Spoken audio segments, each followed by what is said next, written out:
Rotich for more explanations. So we cannot, as a government, the government cannot just be waiting for Raila to speak and then we respond to him. If he has any other issues about Euroboard, and we have even told Rotich as a correction, forget about Raila on Euroboard. You've given him every other bit of information that he wanted. Every other bit is there out in the open.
as a political tool to gain access to State House. That is the only part that court is doing wrong. They think by drumming corruption, they are going to State House. No. Okay, let me come to you, Muriuki Njagagon. This is now on something different, the Kericho by-elections, where it seems like government is losing grip when you look at things. What? Getonga, if I were you, I would withdraw that. I said it's government, the candidate from let me say Jubilee is going to win the Kericho. You're confident about that? 100% sure. What there is that there is opposition. Opposition has come in through the KANU candidate. Of course, they're drumming support for their candidate. But I can tell you for sure, for certain, and mark my words, by Monday, that will be the 7th, by Monday 7th, by 7 o'clock, if not 8 p.m., the Jubilee candidate will have won that election. The Deputy President said by 90%. I have no doubt about it.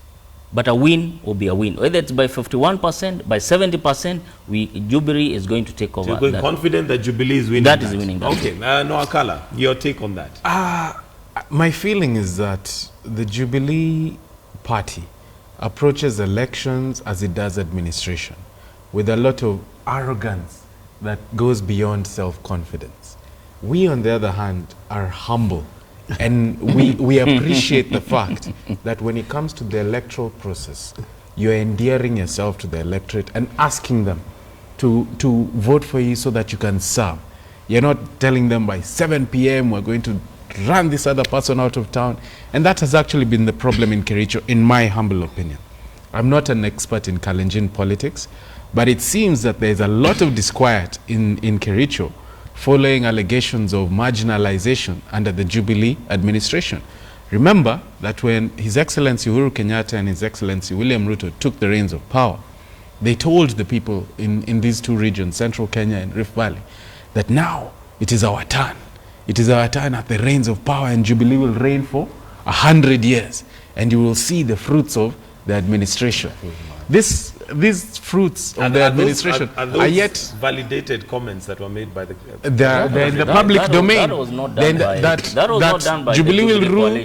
That it will rule for 100 years. Yes. That was KANU that said rule for 100 years. In fact, it's on public record. The president saying, "I will do my 10.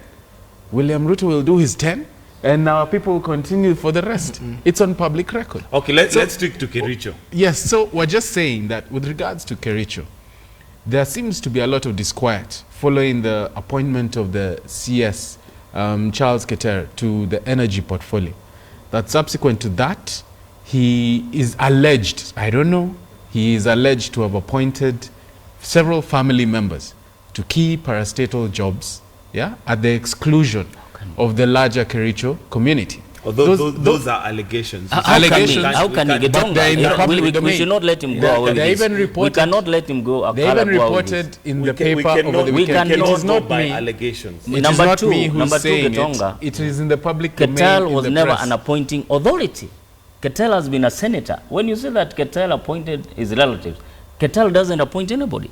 I mean, as a CS, so you are an appointing authority. We need to wind up. Noah Akala, are you confident that the CORD coalition is going to take the Kericho by-election? No, we don't have a candidate in Kericho. You're confident that KANU would? I don't want to speak for the people of Kericho. Okay. We will wait and see what they will decide. All I am saying is that there is evidence that the once powerful influence of the Deputy President William Ruto in the Rift Valley seems to be waning. Okay. We need to do closing comments. Let me clarify. Jubilee has never said they rule for 100 years. What is clear is that President Uhuru Muigai Kenyatta will run in 2017, clear victory.